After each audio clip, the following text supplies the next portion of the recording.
selanjutnya, Ustadz izin bertanya, kepada siapa sajakah dana riba atau bunga bank bisa kita berikan? Apakah bisa kita berikan untuk beli pompa air bagi rakyat miskin misalnya, atau untuk keluarga fakir miskin, atau bagaimana Ustadz? Mengenai penyaluran dana riba, siapa yang boleh kita berikan dana riba itu? Pertama yang perlu kita pahami bahwa orang yang membawa dana riba itu seperti layaknya dia membawa najis, tapi bentuknya harta. Apa yang Anda lakukan ketika terkena najis di tangan? Tangan Anda terkena najis atau kaki Anda terkena najis. Kita akan berusaha segera untuk membersihkannya. Kita akan berusaha agar segera membersihkannya.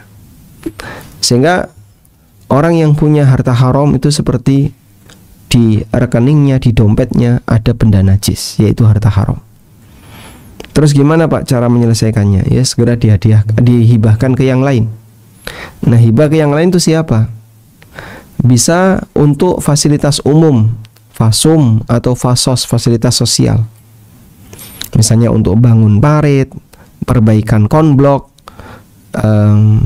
iuran RW untuk kegiatan warga, misalnya bersih-bersih, butuh dana, itu bisa pakai itu.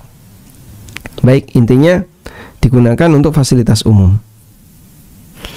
Yang kedua, bisa diberikan kepada fakir miskin.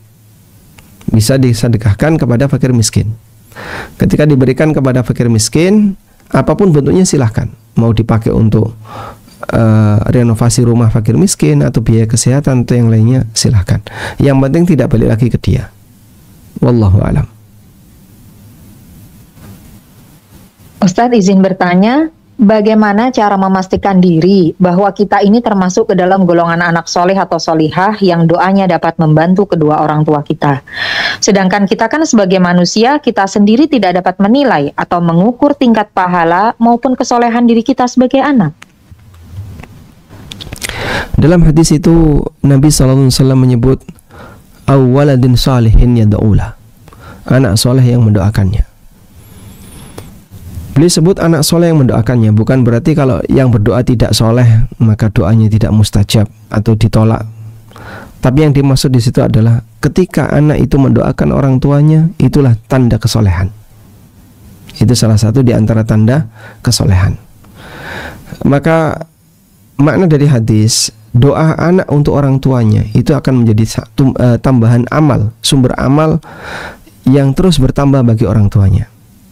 Terlepas dari status sang anak, selama dia muslim yang baik, yang tidak berbuat kekufuran dan kesyirikan atau kemunafikan, maka dia doanya berhak untuk dikabulkan, baik doa untuk orang tuanya maupun doa untuk yang lainnya. Wallahu a'lam. Ustadz, sebenarnya lebih utama yang mana sih, infak atau sedekah? Sebenarnya apa sih bedanya infak dengan sedekah itu? Kemudian apakah bila kita infak atas nama almarhum orang tua itu sampai pada mereka? Apa sih bedanya infak dengan sedekah? Dan lebih utama mana? Kemudian bila infak atas nama orang tua sampai atau tidak?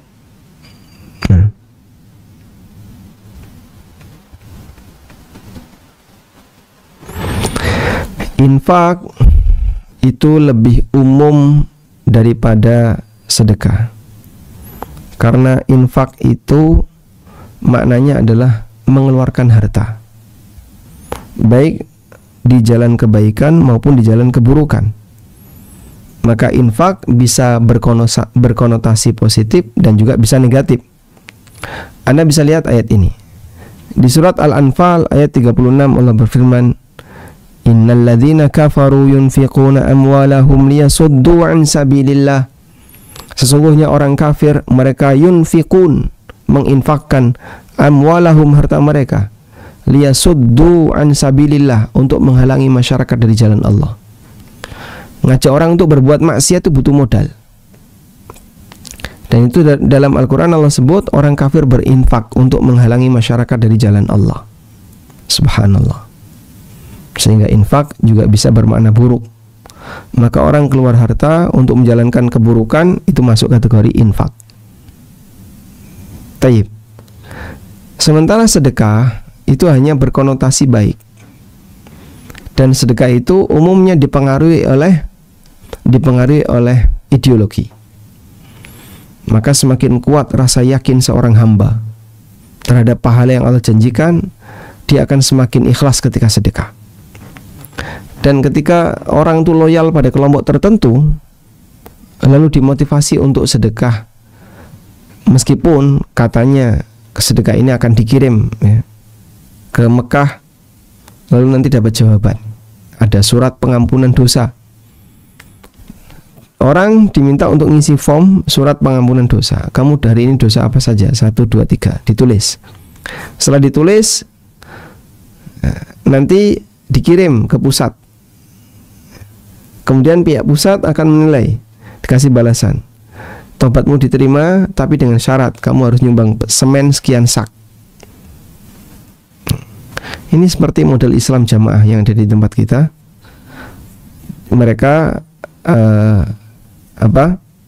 penghapusan dosanya itu pakai sedekah atas keputusan imam.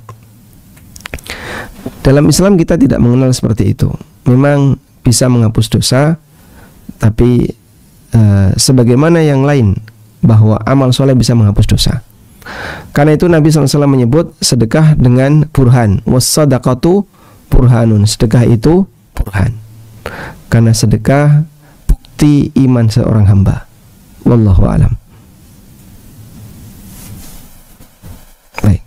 Izin bertanya Ustadz, tadi disebutkan bahwa ada seorang wanita, mohon maaf, pelacur yang memberikan air buat minum seekor anjing. Apakah ada kisah yang menceritakan bahwa wanita tersebut bertaubat atas dosanya kemudian diampuni? Atau wanita ini hanya diampuni semata-mata karena memberikan air minum kepada seekor anjing tanpa pernah bertaubat?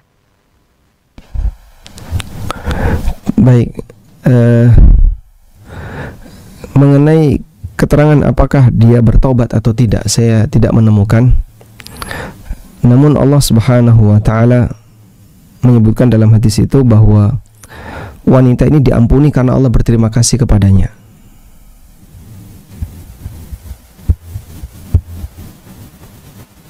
Coba kita lihat hadisnya.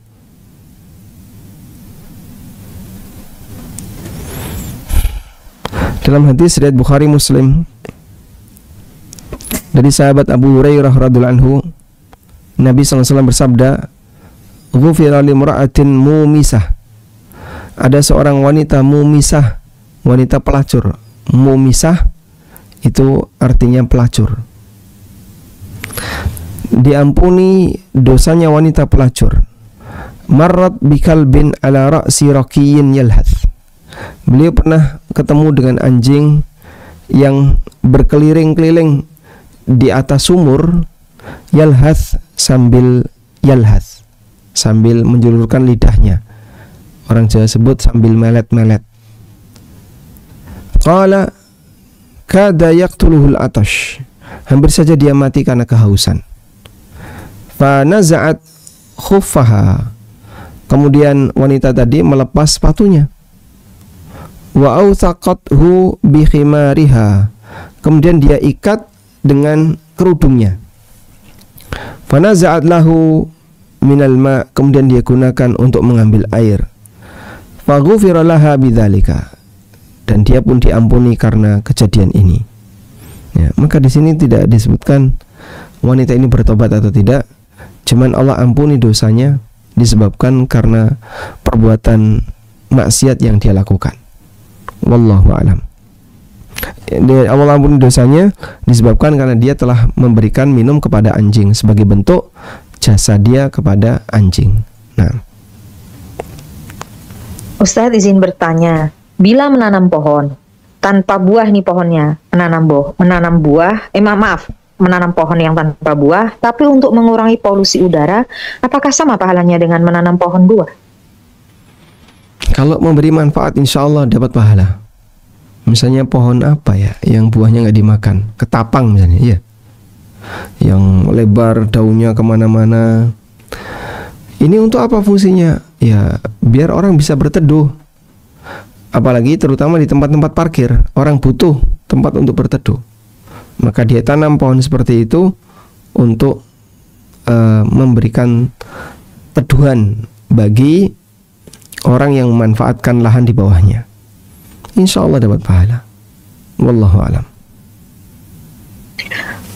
Mohon maaf Ustadz, dari dana haram ya, misalnya dari hasil menjual alat musik atau dana riba, bolehkah digunakan kita membuat area parkir nih di depan halaman rumah, di luar pagar rumah, namun bisa juga untuk parkir kendaraan kita sendiri, boleh atau tidak? Baik, dana haram kita tidak boleh memanfaatkannya untuk pribadi, dan itu bukan harta kita. Oleh karena itu kita salurkan untuk fakir miskin, untuk fasum, fasos, dan seterusnya. Nah, kalau sudah diberikan untuk fasos, fasum, kita kan bagian dari mereka, maka mau tidak mau kita juga akan memanfaatkannya.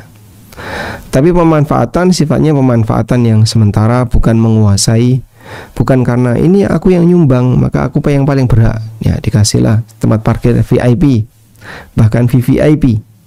Nah, yang seperti ini tidak boleh karena sudah diwakafkan. Sehingga kalau sudah diwakafkan, ya itu sudah jadi milik umat, milik bersama. Meskipun karena kita bagian dari umat, kita boleh memanfaatkannya. Wallahu alam. Ustadz, mau tanya, seseorang tuh belum meninggal, tapi itu terjerumus ke dalam dosa syirik berkali-kali, lalu taubat pula berkali-kali. Syirik taubat, syirik taubat. Apakah amalan orang ini tidak akan diterima Allah dan diragukan keislamannya? Hal yang bahaya ketika dia melakukan perbuatan kekufuran tapi berulang. Ada satu fenomena yang seperti terjadi di sini, coba kita baca ya.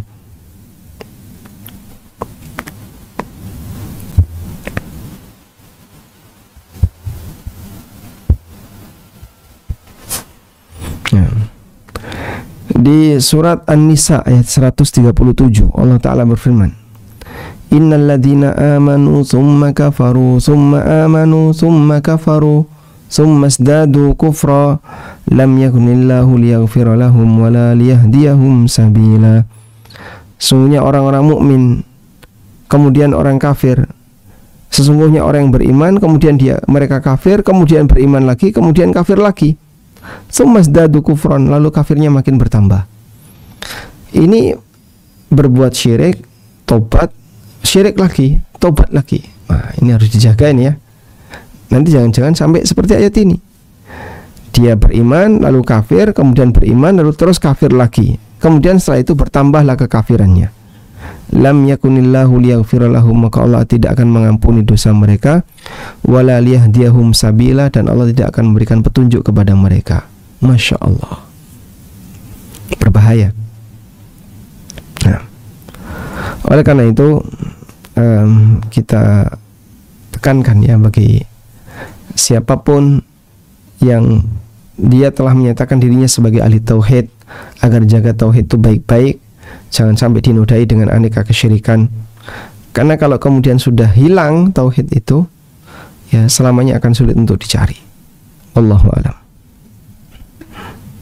Ustadz, jika seseorang bernadar akan menyembelih sapi, apakah seseorang yang bernadar itu boleh ikut makan daging sapi tersebut? Nah, ulama beda pendapat ya mengenai apakah daging hewan kurban hasil nazar pelakunya boleh menikmati atau tidak. Wallahu a'lam, pendapat yang lebih kuat boleh, meskipun dengan menghormati pendapat yang mengatakan tidak boleh. Dan mereka beralasan ketika sudah nazar berarti sudah diserahkan semuanya, bukan lagi miliknya. Namun saya lebih cenderung berpendapat bahwa ini boleh, dengan alasan bahwa yang dinadarkan itu ibadahnya, bukan distribusinya ya. Oleh karena itu insya Allah tidak masalah ketika orang itu bernadar ya, untuk makan sesuatu atau melakukan sesuatu. Wallahu alam. Bolehkah jika Al-Quran yang orang lain wakafkan nih ke sebuah rumah tahfidz, orang lain wakafkan ke sebuah rumah tahfidz Al-Quran, tapi kemudian dijadikan kado atau reward dan lain-lain, Ustadz, apakah diperbolehkan? Kalau wakaf tidak boleh jadi milik pribadi, karena wakaf tidak boleh dihibahkan. Dan reward, kado dan seterusnya itu hibah atau pengalihan hak milik jadi milik pribadi. Jadi intinya kalau mau wakaf ya silahkan wakaf, tapi jangan diberikan kepada pribadi. Wallahu alam. Karena wakaf tidak boleh jadi milik pribadi, harus selamanya jadi milik umum, milik bersama. Wakaf harus menjadi milik umum, milik bersama. Nah, kemudian kan kita umroh kan ada wakaf Quran nih. Nah, kalau pas umroh itu ada sedekah kursi duduk untuk sholat, apakah termasuk nih di 10 amalan yang pahalanya tidak terputus, Ustadz, kursi untuk sholat itu? termasuk ya, dan itu cukup aktif ya penggunaan kursi-kursi duduk untuk sholat. Banyak sekali orang yang menggunakannya baik untuk sutro, untuk duduk baca Quran, untuk sholat maupun yang lainnya. Dan terkadang kaum muslimin ya tanpa dikomando mereka ngisi gantungan kursi, ini kursi baru saya wakafkan, kursi baru saya wakafkan. Alhamdulillah, semoga wakaf kursi di Masjidil Haram atau Masjid Nabawi atau masjid-masjid yang lainnya mendatangkan pahala yang terus mengalir. Wallahu a'lam. Kalau misalnya memberi makan binatang nih, misalnya Ustaz nih, ada kucing, kalau malam tuh suka tidur di kursi, kemudian buang air besarnya juga sembarangan di rumah kami, di tanaman. Apakah perbuatan baik itu juga masuk di hal ini, Ustaz? Kadang-kadang kalau tidak dibersihkan tiap hari kan gimana gitu ya? Apakah ini utama juga, amalan baik juga kah? Apakah ini Termasuk amalan baik juga atau masuk dalam 10 yang tidak terputus pahalanya ini? karena berbuat baik sama kucing? Betul. Habisnya gimana ya? Kita kan juga risih, tapi nggak tahu juga itu kucing siapa. Oh, baik. Yang mendapatkan pahala itu ngasih makan. Yang dapat pahala itu ngasih makan. Sementara misalnya membersihkan kotorannya dan seterusnya, itu dapat pahala karena berbuat baik kepada orang lain. Misalnya kucing berbuat atau buang kotoran di tempatnya A, terus kita datang ke tempatnya A membersihkan itu. Tujuannya adalah biar A nggak terganggu. Nah, itu insya Allah nilai pahalanya. Tapi kalau memberikan hak kucing sebatas memberikan hak makan atau minum. Wallahu a'lam. Ustadz, kita tuh nadar ya. Misal, jika rumah kita ada yang ngontrak mau infak ke pesantren 10 juta. Kalau ada yang ngontrak mau infak 10 juta ke pesantren. Kemudian ada yang ngontrak. Karena ada kebutuhan, dipakailah itu cukup besar. Lalu tidak cukup buat nadarnya. Nadarnya boleh nggak dilakukan dengan cara dicicil? Insya Allah tidak masalah. Yang penting 10 juta sesuai yang dia ucapkan. Jadi kalau dia bernadar infak 10 juta ya berarti dia harus mengeluarkan uang senilai 10 juta.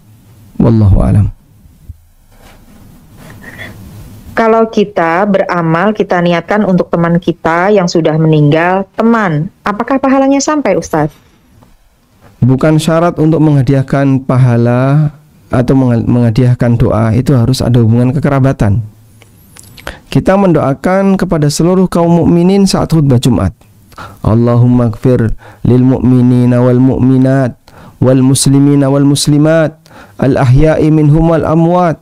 Ya Allah, ampunilah bagi orang mukmin laki dan perempuan, muslim laki dan perempuan, yang hidup maupun yang sudah mati. Al ahya'i minhum wal amwat, baik yang masih hidup maupun yang sudah mati. Maka ini mencakup semua orang, baik keluarga maupun bukan keluarga. Maka tidak syarat bahwa doa yang baik itu hanya berlaku untuk yang keluarga saja. Kita bisa mendoakan kebaikan untuk teman atau siapapun walaupun tidak punya hubungan kekeluargaan, dan insya Allah doa itu sampai walaupun tidak ada hubungannya. Wallahu a'lam. Izin bertanya, Ustadz. Bismillahirrahmanirrahim. Apabila saya menjadi salah satu petugas untuk sortir barang-barang yang akan disedekahkan ke suatu pesantren. Apakah saya bisa meminta atau mengambil dengan izin salah satu barang tersebut untuk menjadi milik pribadi?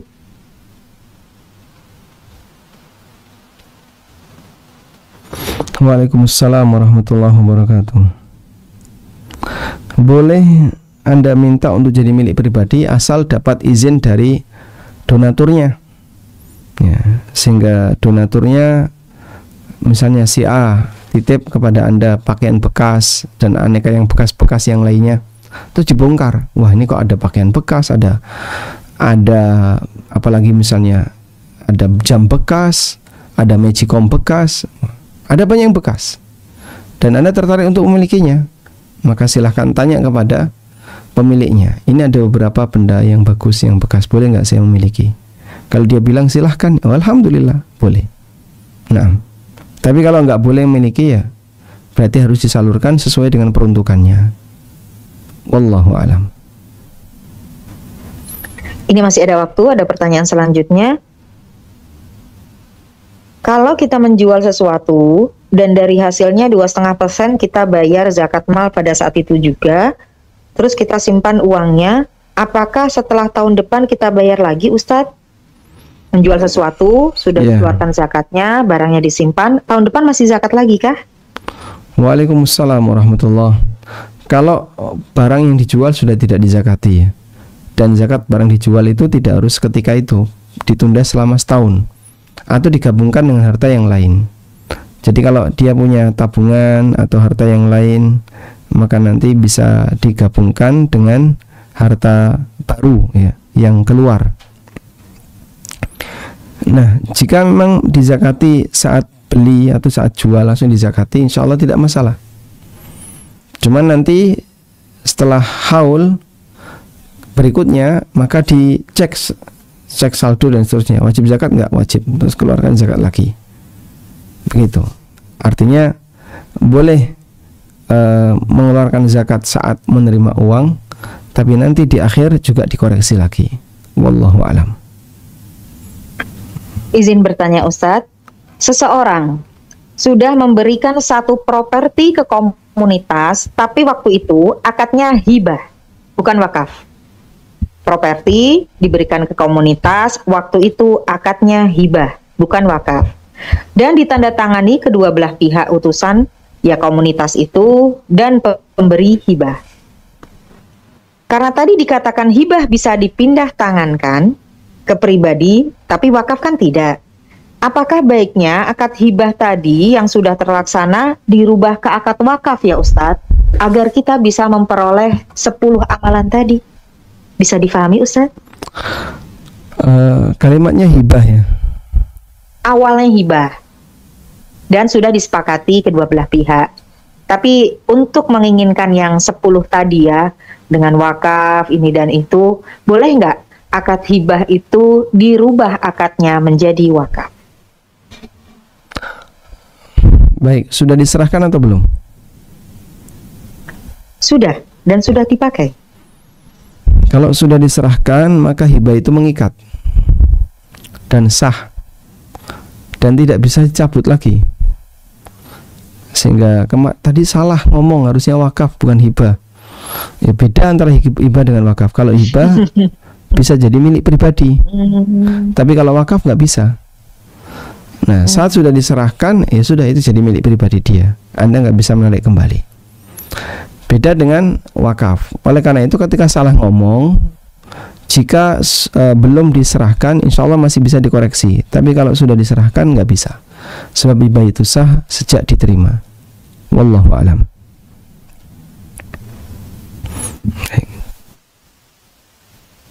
Jadi kita ulang kembali, properti itu dipakainya kan menjadi gedung, dan sekarang jadi gedung sekolah.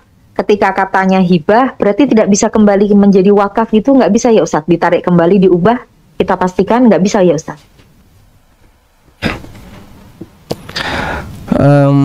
Kalau bentuknya seperti tanah, kemudian bentuknya dipakai. Gedung dipakai, bentuknya gedung dipakai untuk sekolah, sekarang menjadi TK PAUD. Nah, nyebutnya hibah. Hibahnya ke mana? Ke komunitas, maaf, disebut izin ke komunitas Yayasan. Muhammadiyah, mohon izin. Yayasan ya. Nggih, yayasan. Kalau ke yayasan ya jadi milik yayasan. Dan ketika hibah itu ke yayasan, maknanya wakaf. Karena nanti akan dirawat oleh yayasan itu sehingga dia jadi aset yayasan. Dan itu statusnya sebagai wakaf, tidak bisa jadi milik pribadi. Taib, begitu? Sebentar. Jadi intinya Allah. kalau dia diberikan ke yayasan untuk kegiatan sosial dan itu jadi milik yayasan, jadi aset yayasan, walaupun ngomongnya hibah tapi dipahami sebagai wakaf. Alhamdulillah. Nah, tapi kalau pribadi nggak bisa. Alhamdulillah, soalnya dia menjadi sekolah Muhammadiyah dan Alhamdulillah. dirawat oleh pihak Muhammadiyah. Alhamdulillah. Mohon kata penutup Ustadz untuk kajian kita pada siang hari ini.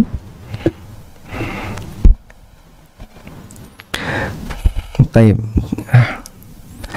Kita mohon ampun kepada Allah Subhanahu wa taala atas kesalahan yang kita lakukan dalam setiap aktivitas yang kita kerjakan.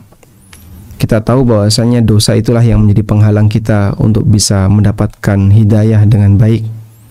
Dan kita mohon kepada Allah, kalaupun dari 10 amal yang pahalanya terus mengalir kita nggak bisa semuanya, semoga Allah mudahkan untuk bisa menjalankan salah satu atau 2 atau 3 di antaranya.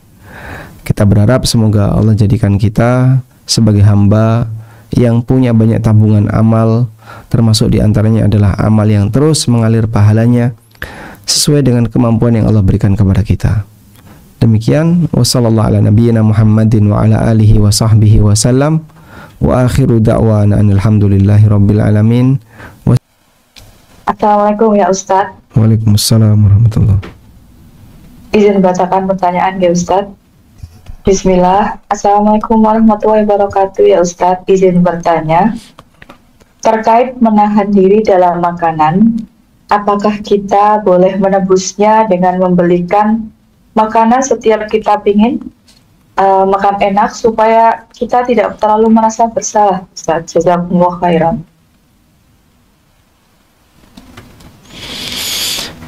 Wallahu a'lam, insyaallah hal yang baik ya. Ketika Anda ingin makan yang enak, lalu Anda berikan kafarah dengan cara saya belikan orang lain makan yang sama untuk dikasihkan kepada orang yang tidak mampu. Cuman tidak semua keinginan yang muncul dari diri kita harus semuanya dituruti. Pengen ini turuti, pengen ini turuti. Aku kok penasaran dengan makanan ini, dituruti. Aku penasaran dengan makanan ini, dituruti. Itu nggak ada ujungnya. Dan demikian seperti ini yang seharusnya kita latih diri kita untuk disapi, sehingga saat dirinya punya keinginan saya pengen ini, enggak, saya enggak turuti kamu, wahai jiwaku kamu akan saya sapi. Ya, sesekali dibuat demikian, terutama untuk makanan-makanan yang membuat kita kepo ya. Maka sebaiknya tidak semuanya harus dituruti. Wallahu a'lam. Jazakumullah khairan Ustadz atas jawabannya. Pertanyaan berikutnya Ustadz. Bismillah. Assalamualaikum warahmatullahi wabarakatuh ya Ustadz. Assalamualaikum warahmatullahi wabarakatuh. Assalamualaikum ya Ustadz. Semoga Allah senantiasa melindungi Ustadz sekeluarga. Amin. Allahumma amin. Saya seorang ayah. Mohon pencerahannya Ustadz. Jika saya tertinggal sholat jamaah di masjid, manakah yang lebih baik dan pahalanya lebih banyak ya Ustadz? Sholat sendiri di masjid atau sholat jamaah bersama anak dan istri di rumah ya Ustadz? Jazakumullah khairan. Baik, ada satu hadis. Hadisnya seperti ini.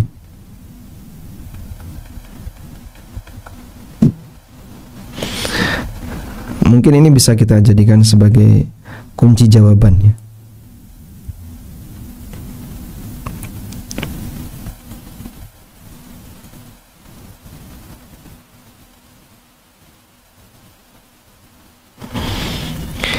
Hadis diriwayatkan oleh An-Nasa'i.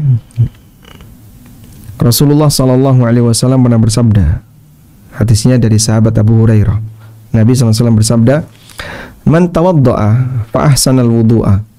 Siapa yang berwudu dengan sempurna, summa kharaja amidan ilal masjid, kemudian dia keluar dari rumah dengan punya niat sengaja menuju masjid.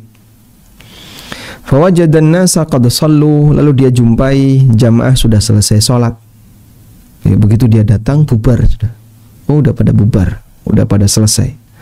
Kataballahu lahu mithla ajri man hadaraha. Maka Allah catat untuknya pahala seperti orang yang menghadiri sholat itu. Wala yanqusu dzalika min ujurihim syai'a, dan tidak mengurangi pahala mereka sedikit pun. Wallahu alam. Jadi mungkin bisa kita jadikan sebagai jawaban untuk pertanyaan tadi. Sekiranya Anda telat ke masjid dan saat Anda datang ke sana jamaah sudah bubar, sebaiknya sholat di rumah atau di masjid? Jawabannya, kalau berdasarkan hadis ini, tetap berangkat.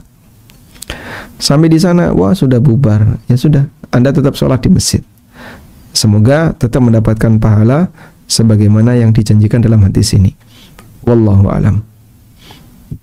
Jazakumullah khairan Ustaz atas jawabannya. Pertanyaan berikutnya Ustaz. Bismillah, Assalamualaikum warahmatullahi wabarakatuh ya Ustaz. Waalaikumsalam warahmatullahi wabarakatuh. Semoga Allah merahmati Ustaz, keluarga Ustaz, dan guru-guru Ustaz. Amin. Walakum bimithlin. Ustaz, bagaimana cara bertobat dari ghibah sementara yang kita ghibah itu sudah jauh, dan bertobat dari berbohong? Apakah kita harus meminta maaf? Dan juga ketika kita curhat kepada manusia, itu ternyata membuka aib pasangan Ustaz. Bagaimana cara bertobat dengan ketiga hal tersebut? Jazakumullah khairan. Berkaitan dengan cara tobat dari ghibah, di situ ada dua kondisi. Yang pertama, pihak yang dighibah mengetahui.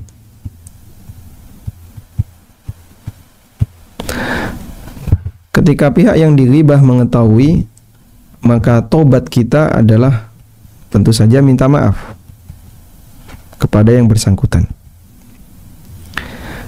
Yang kedua, pihak yang dighibah tidak tahu. Pihak yang dighibah tidak tahu. Dominan ghibah seperti ini. Kita menggibah orang dan yang kita ghibah tidak tahu. Nah, apakah perlu minta maaf? Ulama beda pendapat. Dan pendapat yang lebih kuat, tidak perlu minta maaf. Pendapat yang lebih tepat adalah tidak minta maaf. Karena dia nggak tahu.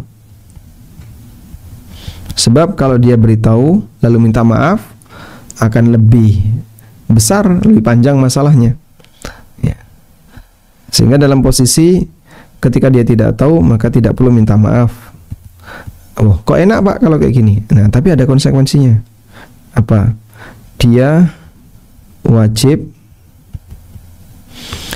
memutihkan, ya, dia wajib memutihkan nama baik orang itu di majelis yang sama. Sehingga kalau dia sudah menggibah di majelis A, dihadiri oleh berapa? 5 orang, ya. Misalnya Budi, Adi, Rudi, Teddy, dan Didi. Udah, dia gibah di situ. Lalu majelis ini bubar. Ganti hari, 5 orang ini kumpul lagi. Nah, saat 5 orang ini kumpul lagi, dia harus memuji, memutihkan nama baik orang yang digibah. Nah, dia sampaikan misalnya pujian kepada orang yang digibah, sehingga mengembalikan nama itu. Intinya, sebagaimana kemarin dia sudah mencaci maki orang itu di majelis tersebut, berikutnya dia membela orang itu di majelis tersebut. Itulah bentuk tobat dari ghibah. Selanjutnya terkait apa tadi? Curhat kepada orang lain yang ternyata itu membuka aib pasangan. Ya, maka mungkin Anda bisa sampaikan kepada orang itu bahwa suami saya adalah orang baik seperti ini seperti ini. Anda berikan pujian agar tidak memberikan kesan yang buruk tentang pasangan Anda di hadapan orang tersebut. Wallahu a'lam. Jazakumullah khairan Ustaz atas jawabannya. Pertanyaan berikutnya Ustaz. Assalamualaikum warahmatullahi wabarakatuh ya Ustaz. Waalaikumsalam warahmatullahi wabarakatuh. Semoga Allah selalu menjaga dan merahmati Ustaz, keluarga serta tim ANB dan semua jamaah kajian selalu dalam hidayah sunnah dari Allah Azza wa Jalla. Amin walakum bimithlin.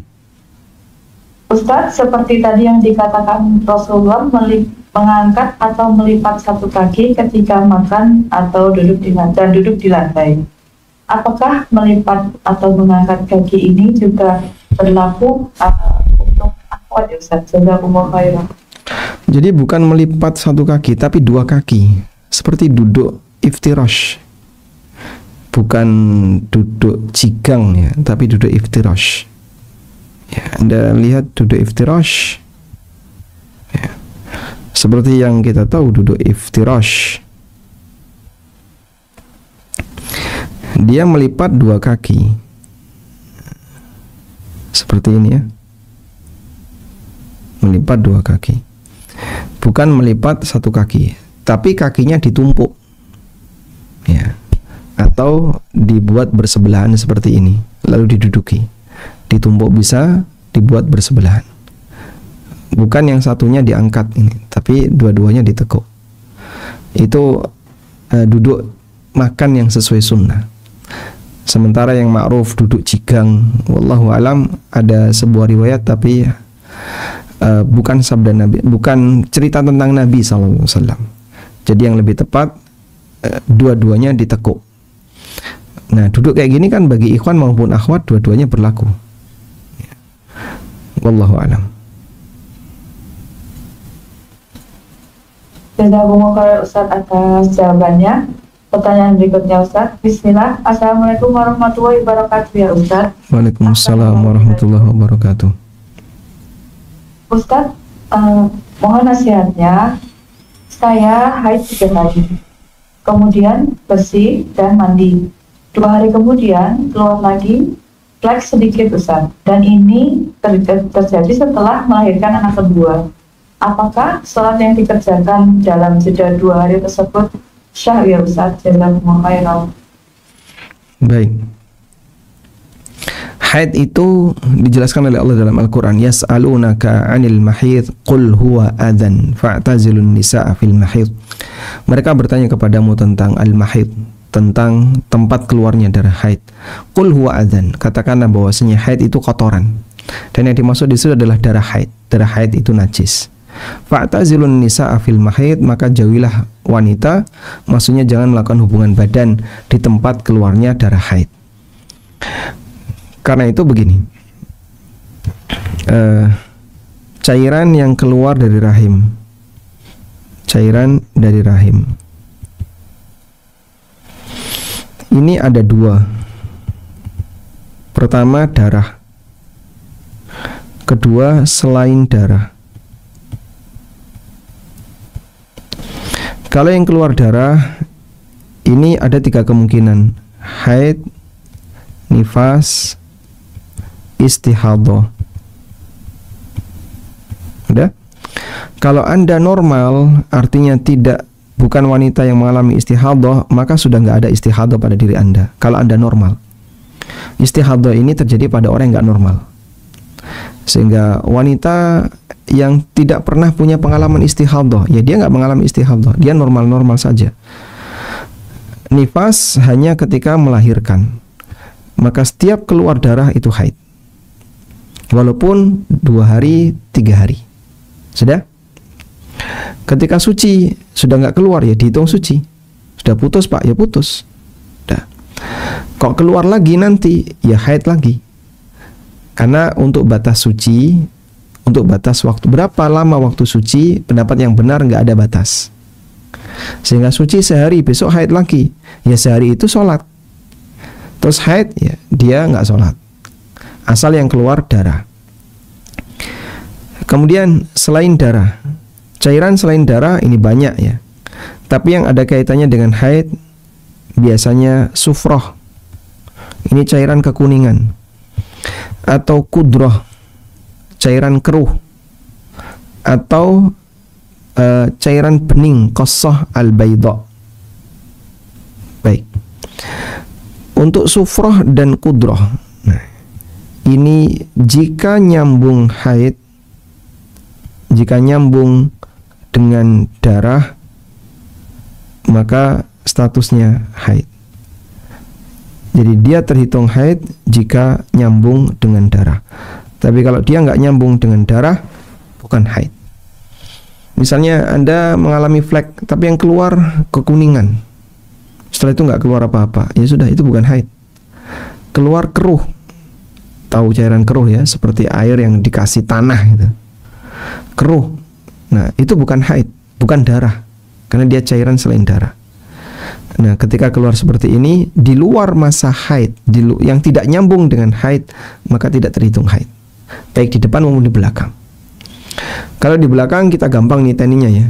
Begitu haid keluar dah, nanti kan long tail tuh nggak putus-putus, keluar sufroh lama sekali, yaitu haid kalau nyambung. Tapi kalau putus, bukan haid. Misalnya sudah sempat suci, lalu keluar lagi kekuningan, bukan haid. Sedangkan cairan bening ini tanda suci. Begitu keluar cairan bening berarti wanita ini sudah suci dari haid. Wallahu alam. Taib, demikian yang bisa kita bahas. Semoga menjadi ilmu yang bermanfaat bagi saya sendiri dan teman-teman sekalian. Wa sallallahu ala nabiyyina Muhammadin wa ala alihi wa sahbihi wa sallam. Wa akhiru da'wana anil hamdulillahi rabbil alamin. Wassalamualaikum warahmatullahi wabarakatuh.